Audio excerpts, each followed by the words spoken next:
Hey, what's going on, everybody? Brent Hyden here, coming at you on this Saturday morning, talking tonight's seven-game slate around the association. Not a very fun slate at first glance. There are a few things to talk about though. But before we dig in, quick reminder: make sure you hit that like and subscribe button down below if you have not already done so. Subscribing and liking goes a long way to helping me produce more and more content each day. If you're not already following me on Twitter and you happen to stumble across this video, my Twitter handle, at BrentHyde1, is down below in the description. While you're over there on the Twitter machine, make sure you send me a direct message to find out how you can get access to my content and projections and Discord chat, all for a very affordable one-time price, covering you all the way through the playoffs this season. But without further ado, let's go ahead and dig in to the slate. First game of the night, we're going to go with Cleveland and Charlotte. Cleveland coming in on the road in this one, 226 over under. Charlotte 9.5-point favorites. Kind of an interesting game to talk about. Cleveland is pretty much a giant crap show, giving up 118.5 points per game to opponents. Their rotations are absolute garbage. They're giving minutes to guys that they probably shouldn't be giving minutes to, but alas, here we are. There are a couple guys to talk about in the spot, I think, starting with Cedi Osman. Osman, a guy we can expect to play a decent amount of minutes. As you can see here, played 30 in that blowout against Denver. Still getting up a decent amount of shots. Not really hitting a bunch of them, and that's kind of concerning. And the assist and rebound numbers haven't really been there for him. Still a guy I think we can look at in cash games here, especially at that $5,300 price tag. That's pretty fair. 6,200 on FanDuel. I'm gonna take a look elsewhere. But on DraftKings at 5,300, I'm fine with Cedi Osman still in cash. He's going to have monster games from time to time, but he's also going to put up a bunch of duds from time to time, and that's just what you're going to get out of pretty much everybody on the Cleveland side of this game. We did see Sam Dekker play a ton of minutes last game, even in a blowout. He's played 29 and 34 since Tyronn Lue has been fired. Apparently Larry Drew loves Sam Dekker. I can't explain it. The steals numbers are nice. That's good to see. The field goal attempts are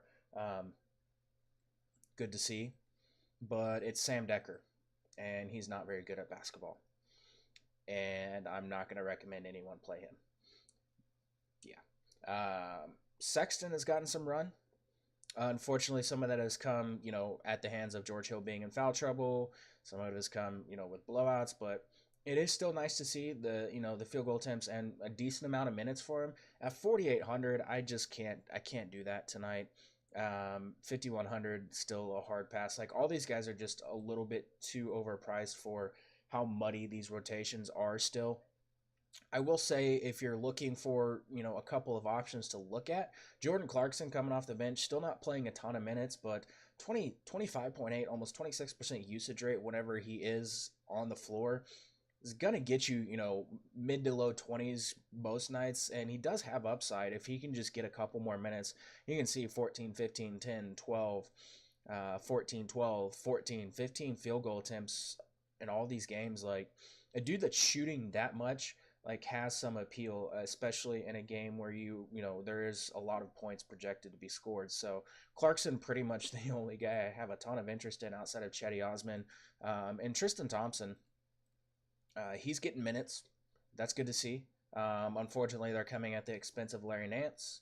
But, if you're getting 29, 28 minutes of Tristan Thompson in a decent matchup, I'm okay with rolling him out as a cash game value here. That pretty much does it from the Cleveland side of this.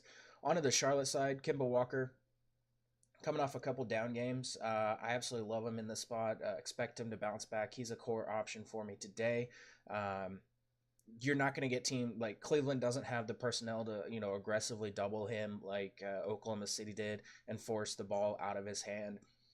He's still going to take a lot of shots, still has a monster usage rate in a game against a Cleveland team that, like I said, giving up 118.5 points per game. Really tough to get away from Kemba Walker here tonight. I absolutely love him in all formats. I don't expect Tony Parker. If you look I don't expect him to continue the torrid run he's been on the past couple of games, but at 4,100, like I can still get behind that. Um, I can still get behind that price because 4,100 he needs to get you like 20 fantasy points in cash to be valuable. 43 on FanDuel, that's still a very very good price. So Tony Parker perfectly fine if you need that value. I do like Jeremy Lamb and Malik Monk a significant amount as well. I think Lamb is more of the cash game guy. Malik Monk still taking a lot of field goal attempts. And he's actually hitting his shots recently, and that's led to him getting more than 20 real points in back-to-back games. So I do like Malik Monk a significant amount in this spot, especially if this game does blow out, which there is always an opportunity it does. And if that happens, you're going to get some extended run from Malik Monk. And that's a very very good thing. The same goes for like Miles Bridges. I'm fine if you want to punt 3,400 with Miles Bridges in tournaments, expecting to get a few extra minutes of blowout run potentially. He's fine. MKG, Marvin Williams, these guys never really excite me, but we could get some MKG at center tonight, which would definitely boost his upside at 4,300 on DraftKings. I'm okay with rolling him out in all formats. 4,100 on FanDuel, same thing goes there. And if you need a cheaper punt option at center, Cody Zeller, perfectly fine guy to consider. Moving on to Boston at Indiana. Boston 2.5 point favorites, 207.5 over under. Indiana coming in on a back to back. This game is relatively unappealing from a fantasy perspective for the most part. I'm fine with Kyrie and Cash. I'm leaning towards Kimba over him. He's been playing really well since he shaved and cut his hair. Not the best matchup, but it's Kyrie Irving. We know he can take advantage of just about anyone on the planet. So I'm fine with him. If you want to pair him with like Kemba Walker tonight, you could go like Kemba, Kyrie on FanDuel, and that's a pretty good core of point guards if you really want to. Al Horford at his price tag, kind of tough to get away from just because he's so incredibly involved in the offense. 6,700 over on FanDuel. He is 63 on DraftKings, and that power forward center eligibility is really appealing here. Horford is second on the team in touches. He's touching the ball 60 times per game. We know he can get you rebounds. We know he can get you, some blocks and steals. He's an excellent scorer at the rim. Like I have a lot of interest in Al Horford as just a guy. Like it's safe floor. I mean, 30 plus fantasy points most nights is what he's going to get you. It's just a really good spot for Al Horford. So he's the one guy, like, if I was forcing exposure to the Boston side of this game, he's the guy that I would have the most interest in. Jaylen Brown, questionable for this one. If he were to sit, you get right around 30 minutes again of Rozier and Smart. I don't expect Semi Ojeleye to get as much run as he did last game. He was more of just a defensive type thing to try to counter Giannis. Rozier and Smart perfectly fine at their prices if Jaylen Brown is out. Marcus Morris coming off the bench would get a significant boost. He would be another guy that I would consider. And Jason Tatum in cash is perfectly fine. Not the greatest of spots, but it's Jason Tatum, and he can smash 6K just about any given night. What is he over here on FanDuel? 64, yeah. I'm fine with that too. Just no one really impressive from this game. I don't really want to touch Indiana. I will say I think Corey Joseph and Tyreek get some extra run tonight, given that Boston does roll a lot of like 2 guard and 3 guard lineups. It's more of a feel thing. Like I just feel like at some point Tyreek Evans is going to just crush his salary. So in tournaments, I would probably get some exposure to Tyreek Evans over on DraftKings and over on FanDuel at 4,900. If you're building a bunch of lineups, I'm perfectly fine with him. Like I said, I think there's an opportunity that he gets some significant run here, and like I said, he could smash that salary. But moving on to a more appealing game, Miami at Atlanta. This total all the way up to 226, opened at like 219. Miami favored by 6 in this one. Miami gave up 248 points in their 2 most recent losses. Yeah. Miami defense has kind of struggled a bit. Atlanta's defense has been really bad too. So there could be a lot of scoring in this one. The problem is, like, it's not a great spot for Atlanta. It's a better spot for Miami, and that starts with Goran Dragic, 6,500. He is questionable for this game, closer to probable last I saw. Um, I have a ton of interest in Dragic. Like, I know he hasn't had like monster upside in several of these games, but he's just a safe guy in a matchup against a Hawks defense that gave up like 70 something fanny or triple double to De'Aaron Fox. They've just been really bad defending point guards, and that's going to happen when you have Trae Young and offenses just like running Young into screens like repeatedly. I expect Goran Dragic to be able to tear up the Atlanta Hawks tonight. He is a guy that I have a hard time getting away from in all formats. I do like Dwayne Wade a significant amount off the bench, especially in cash. This is going to be, if you want to build, off a narrative. This is a narrative street game for him. Dwayne Wade is 21 points of Clyde Drexler's record of 22,195 points. That would move him up into 30th place in NBA history. It's definitely a spot where Dwayne Wade could come out and get you 21 points. I mean, he's gotten you close a couple times already this season. It's a good spot. 5,100. We know he's going to chuck off the bench. Excellent matchup. I like Dwayne Wade a significant amount, and pretty much in all formats. He's better in cash, but he does have tournament upside. So I think this is a spot where I've been able to nail some of these like lower price mid range shooting guards recently. I think this is a spot where Dwayne Wade could go off. I don't hate Josh Richardson or Rodney McGruder. They're just really, really tough to love at their prices. The minutes are going to be fine for them. And this is a spot, a pace up game could benefit both of them. We could get some extra, steals or blocks for Richardson. They're more cash game options. Again, it's really tough to love them in tournaments at their current price tags, but I'm perfectly fine with those guys. And then Hassan Whiteside, someone that I do have a significant amount of interest in. Atlanta's been better on the boards this season. They're only giving up 48 rebounds per game, but they're giving up 14.8 second chance points per game. And this is just a spot where Hassan Whiteside could just absolutely smash. So I have a lot of interest in Hassan Whiteside if I can afford him. He's kind of tough to get up into that price range, but he definitely has lots of upside. Atlanta 1.08 points per possession allowed to post ups this season. Hassan Whiteside, we know, someone that posts up a lot. 24% of his possessions are on post ups. So I do have some interest in him. Kelly Olynyk is fine in tournaments at 5,700 against a Atlanta team that struggled against power forwards because they're playing a lot of Vince Carter at the position. On to the Atlanta side of things. Trae Young in tournaments, 6,700, especially on DraftKings. Very, very good price for him here. Miami struggling to defend point guards on the season, and they are kind of struggling in the paint and, corner threes, a couple of spots where offenses can attack, and we know Trae Young, a guy that's going to shoot a lot. Miami also struggling against pick and roll ball handler, 1.05 points per possession allowed to the pick and roll ball handler.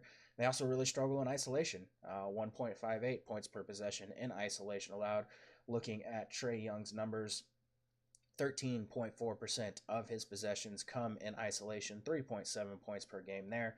27% of his possessions come in the pick and roll, 5.7 points per game in the pick and roll.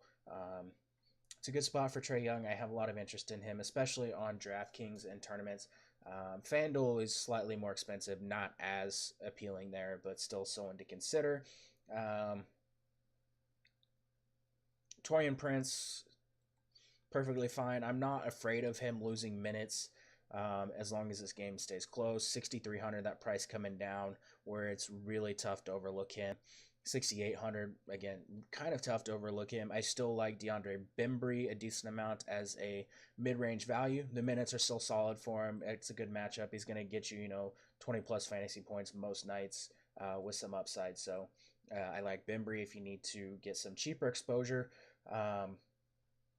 Kim Bazemore, really tough to trust, but someone else to get some exposure to if you're building a bunch of lineups here.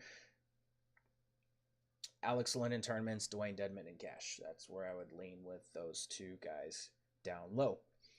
Houston at Chicago. Houston favored by 8 in this one, 226 over under. James Harden expected to be back in this one, and James Harden at 11K against the Chicago Bulls. Very, very appealing. Very nice. Very good spot for him. Chicago's defense is absolutely terrible. I love Harden in all formats. Monster upside in this spot. Um, yeah, that's pretty much all you have to say about that.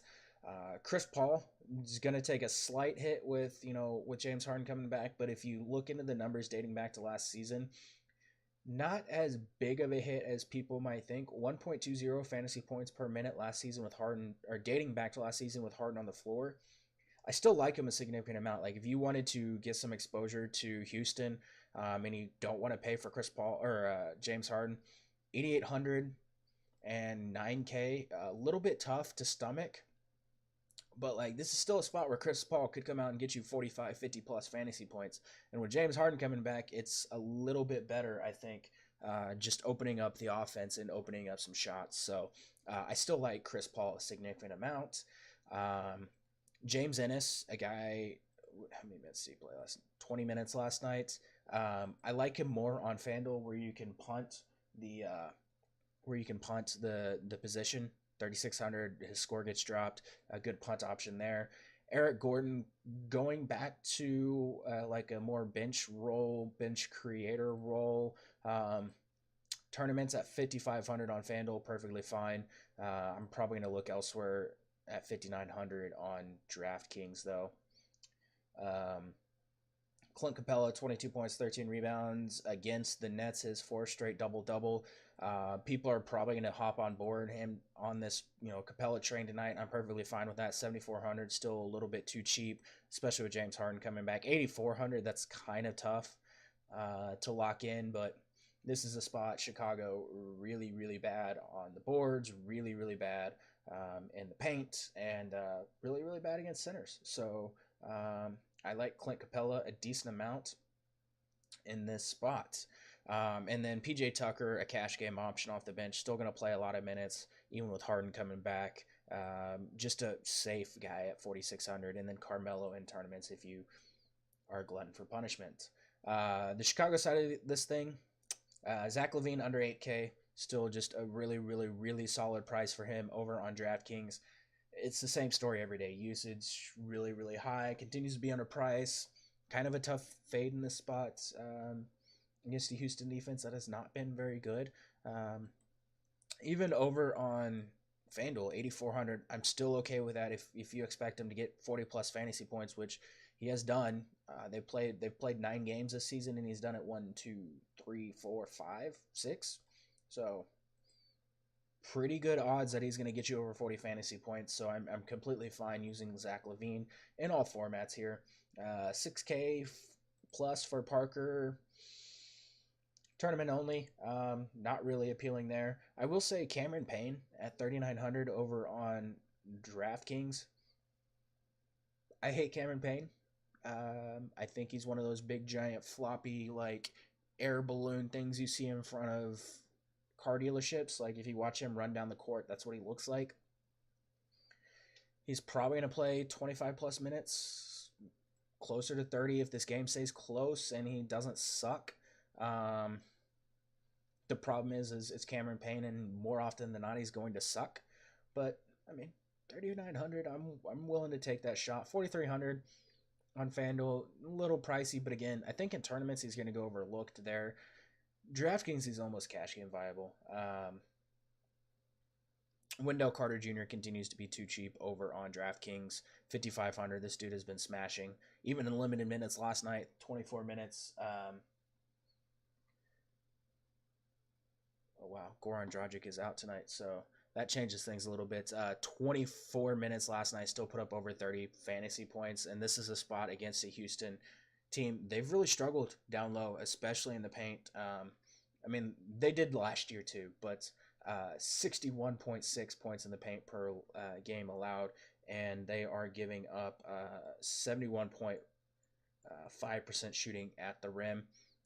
Wendell Carter Jr. 41% of his shots come at the rim, 27% short mid-range in the paint, 49% of all of his shots come in the mid-range. So I still like Wendell Carter Jr. a significant amount in this spot.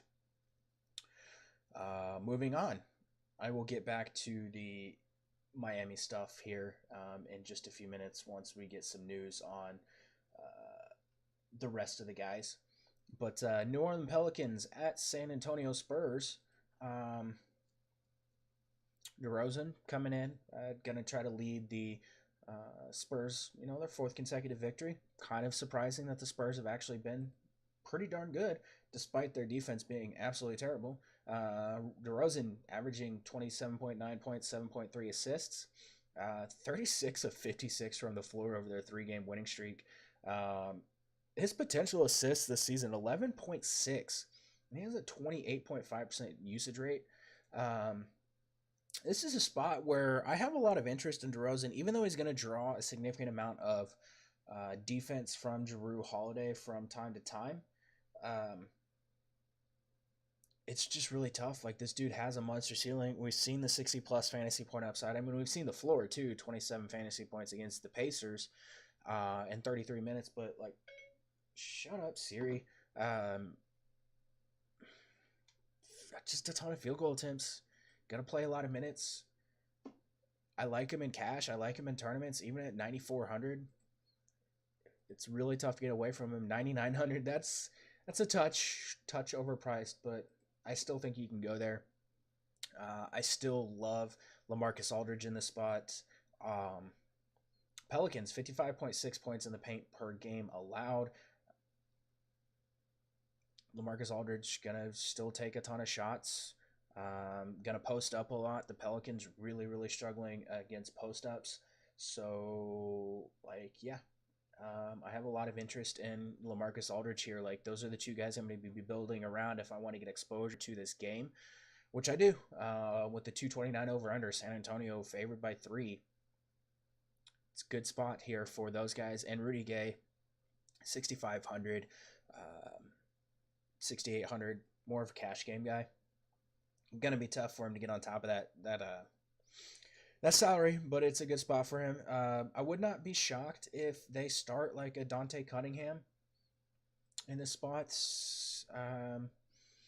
Not really gonna give you a ton of production, but he could. At 3,200, I'm okay with punting in tournaments. What is he over on? 3,600. I'm okay with using him as one of your punt options on FanDuel, because he could give you some upside in the spot. Like I said, I do think maybe they start him and move LaMarcus down to the 5. Maybe they start Pau Gasol or something like that. We'll have to wait and see. Pau Gasol is someone to at least consider in tournaments. Even cash, honestly. It's a spot 4,200. I'm okay with rolling him out in cash. And if he gets a start and plays 22, 24 minutes, he could definitely crush that salary. So, more I look at it, I do like Powell a decent amount here. And same with Bryn Forbes. He's just a cash game option tonight. So moving on to the Pelican side of things. Obviously, if Anthony Davis starts, he's a fantastic option in all formats. 11.5, a little pricey. 12.2, a little pricey, I think. So I would maybe just reserve him for tournaments and go Harden over him if you're going to be paying up. But still someone to consider. Jrue Holiday going to take a slight hit, I think, with Anthony Davis potentially coming back. But at 7,900, I'm still perfectly fine with that price there. And at 8,500, I still really like that spot for him. San Antonio not really great at defending this season. Really struggling in transition, really struggling in isolation. So I think this is a spot where Jrue Holiday could have a solid game. Mirotic, fine in all formats. Really pricey, 8,300, but a guy you can reasonably expect to get you upwards of 38, 40 plus fantasy points, even with Anthony Davis coming back. It is a good spot for him. Again, so I like him a significant amount. And if you look, San Antonio really struggling in transition. They're really struggling against post-ups. They're really struggling against the pick-and-roll ball handler.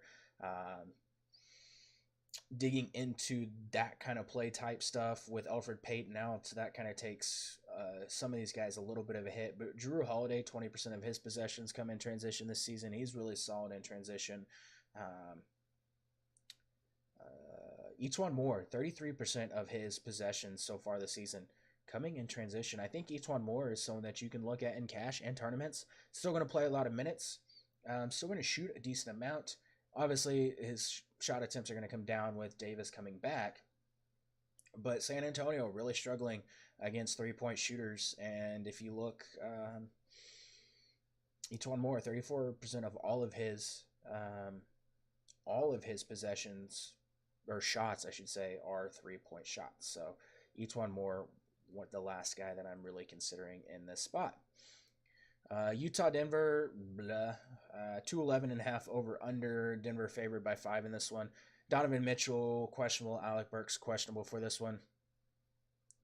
Going back to the well with Ricky Rubio. Going back to the well with Dante Exum. I know Exum struggled last night, but Rubio coming off 22 points. Has top 20 points in 2 of his past 6 games. Usage is going to be there for him. Assist percentage is going to be there for him. 1.21 fantasy points per minute dating back to last season with Mitchell and Burks off the floor. Perfectly fine rolling him out in all formats. Has triple-double upside. And again, Exum, 26.8% usage, 0.91 fantasy points per minute. Dating back to last season, obviously really disappointed everybody last night. Up to 4K, but, got in some foul trouble early on. I'm back to the well with Dante Exum. The same thing goes with Jay Crowder. We saw him actually produce really well, over 30 fantasy points back-to-back games. He sees a decent usage boost, 26.3% usage with Mitchell and Burks off the floor, 1 fantasy point per minute. Jay Crowder, a guy I feel really good about in all formats. Joe Ingles tournaments, Rudy Gobert tournaments for sure, and Grayson Allen on FanDuel could be one of your punt options there. Not a great matchup for Denver, but I do like Murray a significant amount in tournaments here. 6,600. No one's really going to look there, and we've seen the past 2 games actually Utah get just torched by point guards that can, operate in the pick and roll, point guards that can, attack the rim a little bit. So Jamal Murray, 25% of his shots come at the rim. The rest are pretty much 3-pointers. But I still like Jamal Murray a significant amount. Gary Harris is fine in tournaments. It is a revenge game for Paul Millsap and Trey Lyles. So there is that. I think both are fine in cash and tournaments. Lyles and Millsap, they're going to split minutes. You're going to get right around 28 for Millsap at the power forward spot and, 20 for Trey Lyles at the power forward spot. But Lyles just a consistent, 1+ fantasy point per minute producer. Millsap can really stuff the stat sheet. So both these guys, especially 5,700 for Millsap, a little bit too cheap. 69, that's a fade for me there. Yeah. Favors, fine in all formats. Really cheap over on DraftKings, but he's going to play limited minutes. Jokic in tournaments ranks in the 90th percentile in post-ups. 35% of his possessions are post-ups this season. Looking at it, Utah 1.24 points per possession allowed on post-ups and 9K on Jokic. I do like that in tournaments. 10-3, that's a fade for me there. Moving on. Oh, and I'm not going to deal with the Hernan Gomez, Malik Beasley, Torrey Craig BS. Mike Malone came out and said whichever one's hot is going to get the minutes. So, yeah.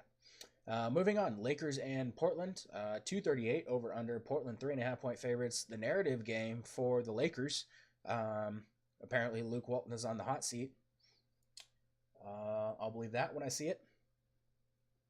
But Lakers in turmoil, not the best of matchup against, this Portland team, but LeBron is LeBron. So, yeah, it's LeBron. I don't really have a whole lot to say on that. If you want to play LeBron, you play him. If you don't want to play him, you don't play him. The rest of this Lakers team, man, I think Lonzo Ball in tournaments could be, again, one of the nuts plays at 5,200 and 6,100. We know he has triple-double upside. He just needs to get the minutes. He's talked about, focusing a little bit more. He's spotting up on 40% of his possessions this season. Portland really struggling against spot-up shooters. 1.15 points per possession allowed on spot-ups this season. I think Lonzo Ball could be a very very good tournament option here. McGee is pricey, but the Portland Trailblazers have struggled down low. He's fine in all formats. We've seen monster upside for him, so I don't have any issue even paying 6,400 for JaVale McGee in this spot. Uh, Ingram and Kuzma, it's tough to like either one of these guys. I would lean both to use like one of them maybe in tournaments of building a bunch of lineups. Um, I think Ingram is probably the better option, but Kuzma, decent post up guy, dating back to last season. Um, Portland struggling on post ups, so there's that. It's really hard to get really excited about the Lakers just because these guys eat into each other too much, and there's just too many bodies for the amount of minutes that are available. So the Portland side of things, Damian Lillard, love him in all formats, playing really well. Uh, Excellent matchup. Yeah, it's Lillard. Like I don't think really a whole lot needs to be said. Dude just is insanely good. Um, should be able to feast in this spot. Lakers really struggling against spot up shooters, 1.26 points per possession. Damian Lillard, a decent spot up shooter, but one of the interesting things about this is like the Lakers are really, really, really struggling in isolation as well. Lillard only 10% of his possessions this season coming in isolation, but he is a guy that can just take the game over and just ISO ball teams to death. So Lillard, a guy I have a lot of interest in here tonight. CJ McCollum in tournaments again. I've been preaching it since basically the second game of the season. Regression is going to happen for McCollum. He's going to get there one of these days. I don't hate taking a shot on him. Nick Stauskas, I think, is a fantastic cash and tournament option tonight. We know the minutes are going to be there for him if he can hit his shots. And against a Lakers team that is giving up 1.26 points per possession to spot up shooters, a guy like Nick Stauskas, who's spotting up on 30% of his possessions this season, could definitely hit those shots. So I have a lot of interest in Stauskas as a punt option here. I'm fine with Evan Turner and Cash and tournaments. We've seen monster upside out of him. The minutes are just going to be there for him. He can get you some assists, especially playing in that second unit with Stauskas. So I like a lot of Evan Turner, especially in Cash. Aminu's fine. I don't really want to chase the game. The last game, though, I liked him when he was 4K. I think his ownership could be a little bit inflated here, but again, against a Lakers team, 1.26 points per possession allowed on spot ups. Aminu, 43% of his possessions this season coming on spot ups. So yeah, not going with Jake Layman. I think Zach Collins and Nurkic are just two guys that are tournament viable only. Zach Collins is where I'm leaning at that price, 4,400. But we know Nurkic can put up monster games in limited minutes. It's just he's going to get limited minutes most nights. I still have some interest in use of Nurkic in tournaments. It's just really tough to trust him. I'm leaning towards Zach Collins being the guy. I don't really want to look at, Caleb Swanigan or anyone else from this game. But it does look like the only news that we have so far is that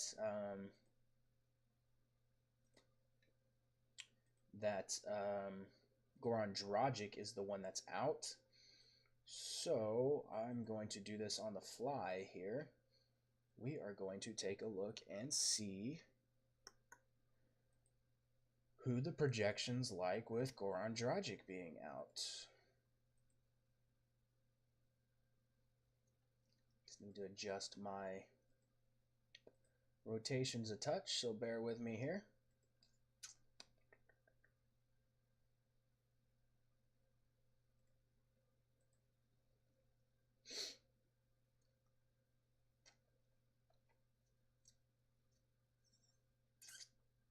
Tyler Johnson, obviously. I'm going to boost him up to right around 29 minutes. That's going to make him a very good option at his relatively cheap price tag. So let's take a look at Tyler Johnson here. Miami. 4,100. I like it. He is questionable. I think he's dealing with like an illness, but Tyler Johnson, a very good spot for Tyler Johnson. That's going to have me some interested more in Josh Richardson as well. Someone that we could see get a significant amount of run, um, extra usage to go around with that. Let me pull up the usage numbers. Going to open up some things for Justice Winslow as well. But let's see, dating back to last season with James Johnson off the floor and Dion Waiters off. Thank God Dion Waiters is off. Let's look and see at our usage.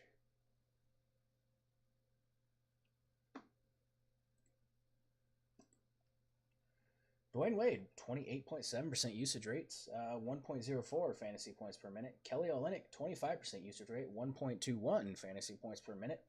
Josh Richardson, 23.4 usage rate, 1.00 fantasy points per minute. Yeah, so significant boost for a lot of these guys. So that's going to have me much more interested in Kelly Olynyk, in Justice Winslow, who has actually looked pretty good this season. So Justice Winslow, a really good value option here. Dwayne Wade, I like him a lot more now. We might even get closer to, let me see what his minutes would look like now. 25. So not really a huge boost in minutes, but a good spot for him. So yeah, that's that. And good good news to come out while we were recording. So that's the slates. I will be back on Monday covering that slate, and good luck in all your contests.